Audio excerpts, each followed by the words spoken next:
지극히 높은 곳에서는 하나님께 영광이요, 땅에서는 기뻐하심을 입은 사람들 중에 평화로다. 이 말씀은 주님께서 탄생하시는 새벽 천군 천사의 노래의 1절이 올시다. 오늘 아침 천군 천사의 이 찬송의 내용을 생각하는 가운데 하나님께서 우리에게 축복하시기를 바랍니다. 이 찬송은 간단히 말하면 2절이 올시다. 지극히 높은 곳에서는 하나님께 영광이요, 1절. 땅에서는 기뻐함을 입은 사람들 중에 평화로다, 2째 절이 올시다. 하늘엔 영광, 땅에는 평화. 이 크리스마스 아침에 지극히 높은 곳에서 하나님에게 가장 큰 영광을 돌린 줄 생각합니다. 물론 하나님께서 지으신 모든 만물이 언제나 하나님께 영광을 돌립니다. 1월 성신이 영광을 돌리고 아침 해와 저녁 노을이 영광을 돌립니다. 백두산 위에 흰 눈도 하나님께 영광을 돌리고 금강산의 1만 2천 봉도 언제나 하나님을 찬송합니다. 봄동산의 꽃과 여름의 녹음이 하나님을 찬양하고 가을의 단풍과 겨울의 백설이 역시 하나님께 영광을 돌립니다. 심지어 흐르는 시내와 울리는 파도도 역시 하나님께 영광을 돌리는 줄 압니다. 한 걸음 나아가서 우레나 번개까지도 다 하나님께 영광이 되는 줄 생각합니다. 그러나 제일 하나님께 큰 영광을 돌린 일은 예수님께서 이 세상에 탄생하신 일입니다. 어찌하여 그렇습니까? 먼저 이 주님께서 세상에 오신 일은 가장 큰 희생을 의미합니다. 하나님께서 독생자를 세상에 보내신 것은 가장 큰 희생을 의미합니다. 아브라함이 그 이삭을 모리아 산상에서 바친 것처럼 하나님께서는 죄인을 구원하기 위하여 그 아들을 희생하셨습니다. 그뿐만 아닙니다. 이 주님의 탄생은 가장 큰 겸손을 의미합니다. 하늘의 보좌를 버리시고 종의 형상을 입으시고 인간 세상에 오셨습니다. 죽기까지 복종하셨습니다. 가장 천한 마구간에 나시고 첫 보금자리가 구유이었습니다. 가장 큰 겸손을 의미합니다. 이 일은 가장 큰 사랑을 의미합니다. 하나님이 세상을 이처럼 사랑하사 독생자를 주셨으니 사랑이 나타났습니다. 원수 되었을 때에 독생자를 보내시고 우리 죄를 위하여 죽으실 준비를 하신 것입니다. 단강 이 일은 가장 큰 사랑을 의미합니다. 한 걸음 나가서 이 일은 가장 큰 능력을 의미합니다. 어떻게 전능하신 이가 육신을 입으시고 인간 세에 강림하실 수가 있는지 우리 사람은 다 깨달아 알 수가 없습니다. 오직 신비하시고 전능하신 하느님의 능력의 움직임밖엔 기대할 것이 없습니다. 그리고 이 일이야말로 가장 큰 일을 이루간 것입니다. 이 우주의 가장 큰 일이 무엇인가 여러분 생각해 보셨습니까? 죄인을 구원하는 일입니다. 한 사람의 영혼이 온 지구보다 더 귀중합니다. 그러므로서 죄인 하나가 회개할 때에 하늘의 기쁨이 있다고 말씀하였습니다. 주님께서 죄인을 구속하시기 위하여 이 세상에 오신 것은 죄인을 구원하는 가장 큰 일을 이루가신 것입니다. 그러므로서 이 일이야말로 하나님께 가장 큰 영광을 돌린 것입니다. 우리가 하나님께 가장 큰 영광을 돌리기를 원합니까? 죄인을 구원해야 되겠습니다. 죄인을 구원함으로 하늘에는 지극히 높은 곳에는 하나님께 큰 영광이 되었습니다. 둘째 절, 땅에서는 기뻐하심을 입은 자들 중에 평화로다. 간단히 말하면 땅에는 평화로다. 주님께서 이 세상에 오신 것은 이 땅 위에 평화를 주시기 위해서 오셨습니다. 평화 혹은 평안은 하나님의 모든 축복의 총체를 의미합니다. 우리 인간의 모든 행복의 총량을 의미합니다. 인간의 가장 큰 행복이 무엇이겠습니까? 평화입니다. 우리 인간에게 가장 필요한 것이 무엇이겠습니까? 평화입니다. 은혜와 평강, 이것은 우리 인간의 모든 행복의 총량인 것입니다. 우리 사람의 가슴, 이 마음에 가장 필요한 것이 무엇입니까? 평화입니다. 온 천하를 얻고도 마음이 불편하면 무슨 행복이 있습니까? 여러분 단종 애사 읽어보셨지요? 세조대왕 다 읽어보셨지요? 수양대군이 자리를 탐해서 사륙신 충신을 죽이고 조카되는 단종을 역시 죽이고 높은 자리에 점령은 했지만은 항상 마음이 불편했습니다. 항상 번뇌가 떠나지 않았습니다. 불행한 세월을 살다가 가고 만 것입니다. 사람이 마음이 불편하면 산의 진미가 상호에 진설되었다고 할지라도 맛이 없습니다. 아무리 침대가 따뜻하다고 할지라도 잠을 이루지 못합니다. 혹 잠을 이루어도 꿈자리가 사납니다. 사람이 마음이 불편하면 아무것도 못합니다. 편지 한 장을 바로 쓰지 못합니다. 그릇 하나를 바로 부시지 못합니다. 보통 깨뜨리기 쉽지요.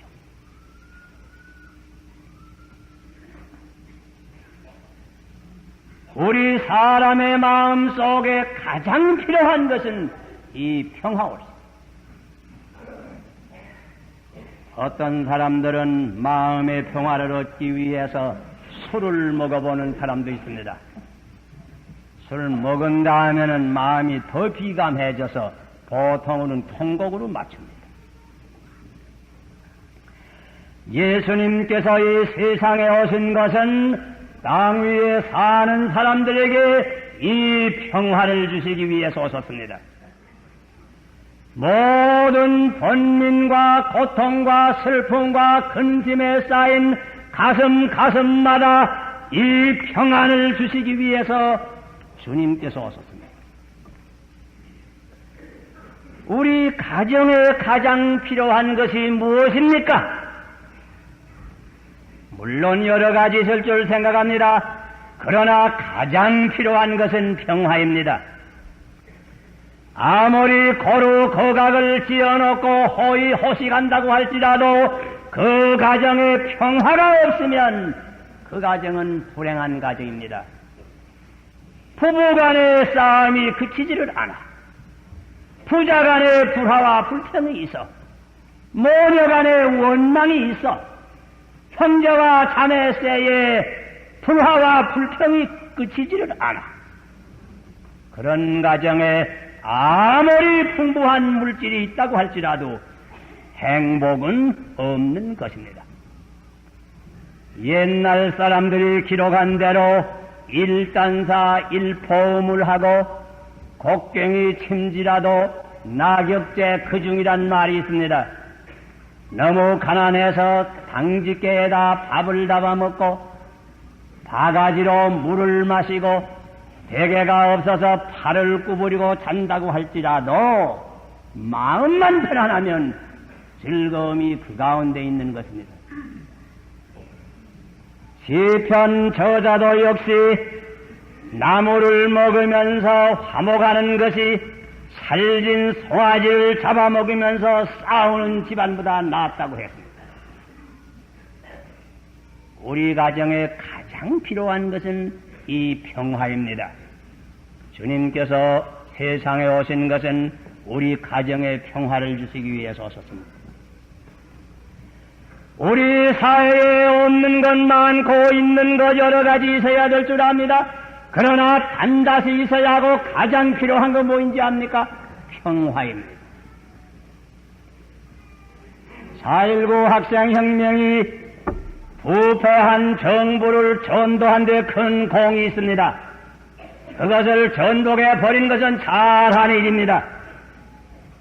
그러나 결국 학생혁명 이후에 온 사회가 어지러워졌습니다. 도처에 떼모와 싸움이 일어났습니다. 이 사회의 평화가 없게 되었습니다. 학생은 선생들과 학교에서 싸우고, 노동자는 자본주들과 공장에서 싸우고, 상점에서도 싸우고, 정당끼리 싸우고, 국회에서 싸우고, 도처에 사회가 싸움판이 되고 말았습니다. 그래서 군사혁명이 일 수밖에 없었습니다. 그래서 그때의 대일반 민중이 군사혁명을 환영하게 되었던 것도 우리가 기억합니다. 사회에 가장 필요한 것은 치안입니다. 평화가 있어야 합니다.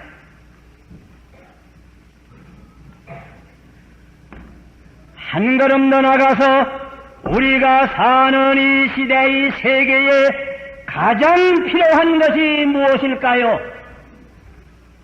역시 평화입니다. 과학이 발달되어서 새로운 지식은 많이 얻었습니다. 새로운 기술을 많이 습득했습니다. 대량으로 물자를 생산할 수 있습니다. 대규모로 먹을 것도 생산할 수 있습니다. 교통이 편리하여졌습니다. 통신이 편리하여졌습니다. 라디오를 쓰고 텔레비전을 보고 살 수 있습니다. 제트기로 여행을 할 수 있습니다. 모든 것이 전에보다 편하게 되었습니다. 세계 인류가 평화롭게 살 수만 있으면 얼마나 좋은 세계가 되는지 알 수가 없습니다. 그런데 왜 오늘날 사는 사람들 이 세계에 모든 인류가 오직 불안과 공포 가운데 떨고 있습니까? 오직 한 가지가 없습니다. 평화가 없습니다. 예수 그리스도께서 이 세상에 오신 것은 땅에는 평화를 주시기 위해서 오셨습니다. 그런데 그 둘째 줄에는 한 가지 조건이 붙은 거 기억하세요.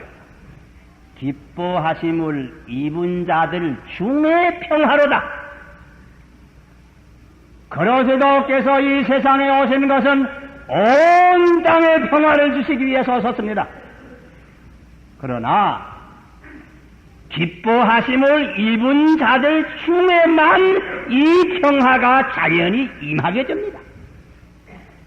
거기 기뻐하심을 입은 자들이라고 하는 말은 주를 영접하는 자들이라고 하는 말입니다. 주께서 마음 문을 두드릴 때에 문을 열어놓고 주를 영접하는 사람들이란 말입니다. 주를 영접하는 자들 세에만 자연히 평화가 임합니다. 전에 사람들 쓴 글 가운데 태양이 아무리 밝지만은 엎어놓은 동해 아래는, 엎어놓은 항아리 속은 비치울 수가 없다 하는 말이 있습니다. 아무리 주님께서 평화를 가지고 이 세상에 오셨건만은 덮어놓은 이 항아리 속에는 평화를 억지로 줄 수는 없습니다. 어떤 사람의 마음은 덮어놓은 항아리처럼 주님의 빛을 받을 수가 없습니다. 아무리 주님께서 평화를 가지고 왔지만은 그 마음이 주님을 영접하지 못하고, 그 민족이 주님을 영접하지 못하고, 그 나라가 주님을 영접하지 못하면 자연히 평화는 전국적으로 임할 수는 없습니다. 그러므로서 이 평화는 기뻐하심을 입은 자 중에 평화가 임하는 것입니다.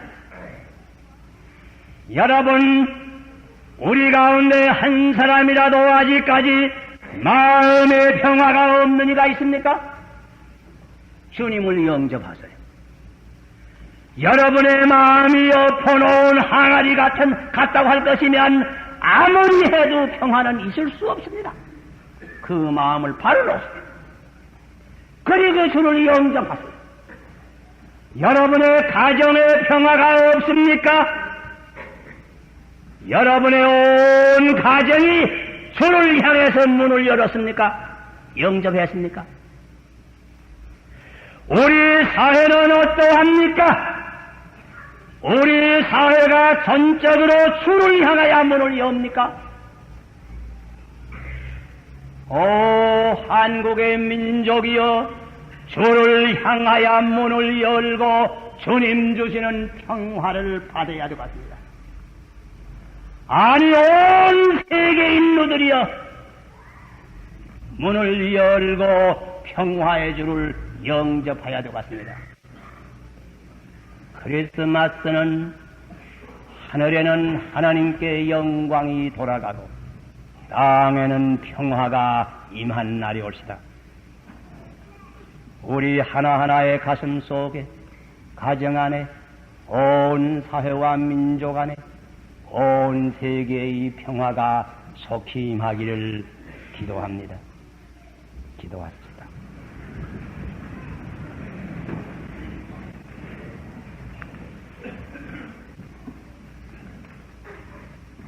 아버지의 은혜를 감사하옵나이다.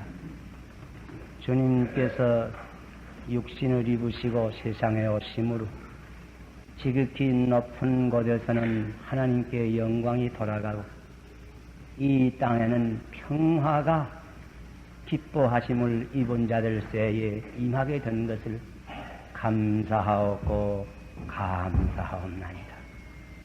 오늘 이 시간 우리 하나하나가 마음 문을 열어놓고 주를 영접해서 이 평화를 받을 수 있게 하여 주시옵소서. 우리 가정마다 문을 열어놓고 오늘이 기쁜 날 주를 영접해서 가정마다 평화가 차고 넘칠 수 있게 하여 주시옵소서. 우리 온 나라가 문을 열고 주를 영접해서 이 땅, 이 나라, 온 세계 위에 평화가 수히 임하게 하여 주시옵소서. 예수 그리스도의 이름을 받들어 기도하옵나이다.